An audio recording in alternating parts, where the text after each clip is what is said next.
Olá a todos, meu nome é Renan, sou professor de língua portuguesa do segundo segmento do ensino fundamental e o livro que eu quero trazer para vocês hoje é A Pena e a Lei, de Ariano Suassuna.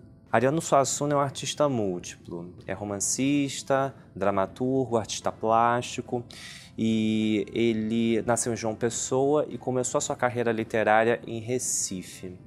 É importante a gente notar essa origem, né, do Ariano Suassuna por conta da influência que a cultura nordestina exerce na sua obra. A estética dos mamulengos, as feiras populares, o romanceiro de cordel, que são manifestações culturais então, que são ali muito presentes, né, tem uma influência muito forte na sua obra.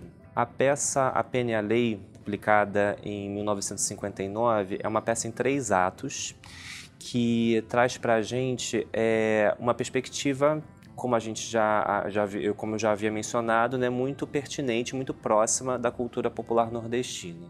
No entanto, pelo título, A Pena e a Lei, a gente consegue já perceber de antemão que vai se tratar de uma reflexão sobre as relações sociais, sobre os conceitos de justiça, sobre a questão da corrupção. Isso no caso da sociedade sertaneja, né, na sociedade nordestina, né, propriamente dita, mas também com a possibilidade de a gente ampliar essa reflexão para a própria sociedade brasileira.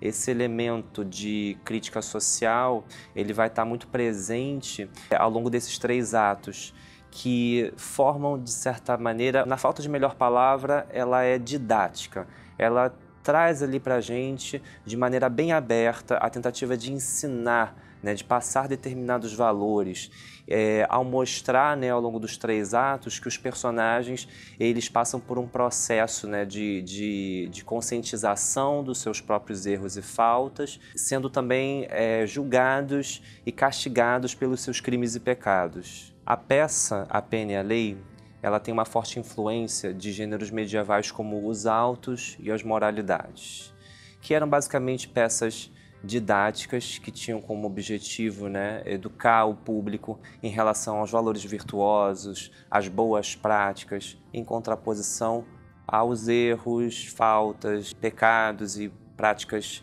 viciosas.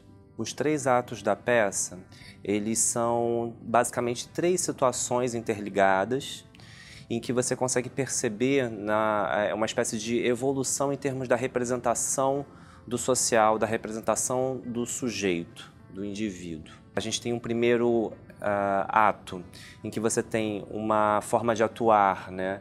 Uma forma de representação que é muito próxima ainda de um certo engessamento dos bonecos mamulengos. E aí essa situação ela diz respeito a uma disputa amorosa entre determinados personagens, protagonistas. No segundo ato, nós temos mais ou menos os mesmos personagens, com a mudança ligeira de alguns, né, em que a gente vai percebendo que essa estética dos mamulengos ela vai se tornando cada vez mais humana. E no terceiro ato, nós já estamos no céu, numa situação em que esses mesmos personagens são julgados pelos seus crimes e pecados. E aí, nessa parte, a representação ela já fica plenamente humana. E nessa estrutura, né, nessa sequenciação desses 3 atos, a gente vai percebendo um pouquinho esse elemento didático. Estamos aqui, né, a peça ela tenta mostrar para a gente como, na medida em que você vai indo das vivências mundanas, terrenas, em direção à esfera divina, onde a gente começa, né, a se conscientizar e a ser julgado pelos nossos pecados, nós vamos também nos aproximando de uma humanidade cada vez mais essencial, mais pura. Essas ideias dessa estrutura que eu chamo de didática da peça, né, que tem a ver com justiça, tem a ver com virtudes, partilha de uma noção de correção dos erros, né, que também vai estar ali embutida no desfecho da peça, né, com esse momento do juízo final. Essa perspectiva ela traz para a gente reflexões muito importantes no campo social. Qual é a postura política correta, né?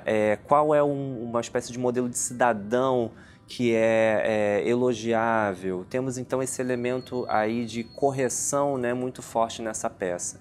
E é interessante que a gente trabalhe isso entre os anos do 8º e do 9º anos, do fundamental, precisamente porque a gente tem aqui uma faixa de idade, um momento de vida que, de certa forma, eles estão começando a ficar mais sensíveis para os problemas do mundo e estão começando a analisar e a pensar criticamente aquilo que eles observam na realidade. No manual que vai acompanhar a PNA-Lei, o manual do professor, a gente vai ter uma série de propostas que contemplam os momentos prévios à leitura, momentos, propostas e exercícios e atividades que acompanham ao longo, o momento do exercício propriamente dito da leitura e atividades que vão estar na etapa, que é pós-leitura. Eu queria dar destaque aqui para duas propostas importantes desse momento pós-leitura. Uma delas é a gente notar que a dramaturgia do Ariano Suassuna, ela tem uma influência muito forte da música popular. Se a gente for ver as montagens atuais e passadas de Ariano Suassuna, a gente vai perceber que a musicalidade ela é um elemento muito presente, é um elemento dramatúrgico muito importante para essas peças. Então seria interessante que a gente, junto com os alunos de 8º e 9º anos, a gente pudesse trabalhar essa convivência entre duas linguagens diferentes, entre a linguagem do teatro, os diálogos, que vão ser intermeados por momentos musicais. A música ela traz aqui para a gente uma dimensão da linguagem inegavelmente poética, mas também com elementos importantes como a melodia. Então, são aspectos que conferem aos nossos alunos a possibilidade de trabalhar com linguagens diversas, com formas de expressão diversas, com ritmos e sons da linguagem diversos. Esse trabalho, então, com a musicalidade, com a métrica popular, traz para a gente a possibilidade de ir ao encontro de uma orientação da BNCC acerca da necessidade da gente pensar e analisar a literatura junto com outras formas artísticas, com outros códigos artísticos, maneiras diferentes de se expressar. Em relação às práticas interdisciplinares que a gente pode estabelecer a partir de a PNA-Lei, nós temos várias propostas no Manual do Professor. Propostas que falam junto com as disciplinas de Geografia, História e Biologia.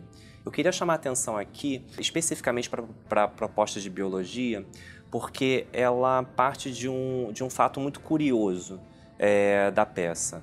Ele está ali restrito ao 2º ato, é a situação em que os personagens estão ali em volta, investigando o roubo da novilha, e uma das formas de você identificar, de se buscar essa novilha roubada, seria pela cor da sua pelagem. E aí no manual a gente vai perceber que a sugestão do manual seria, a partir dessa situação, a gente perceber que quando a gente está falando da cor da pelagem de um animal, estamos falando de fenótipos, que correspondem a determinados genótipos e introduzindo então aqui para a gente a possibilidade de a gente estudar genética junto com a biologia. E esse aspecto aqui, para além de todo o aspecto técnico que a biologia pode trazer para a gente, traz para a gente também, nessa prática interdisciplinar entre língua portuguesa e biologia, a possibilidade de um trabalho até bastante cidadão com os nossos alunos, que tem a ver com determinadas situações pelas quais nós passamos no dia a dia e que muitas vezes demandam determinadas respostas, ou seja, problemas práticos que demandam soluções. E aí é interessante que os nossos alunos, numa atividade como essa, junto com a biologia, eles se engajem numa estratégia de solucionar determinados problemas da realidade prática.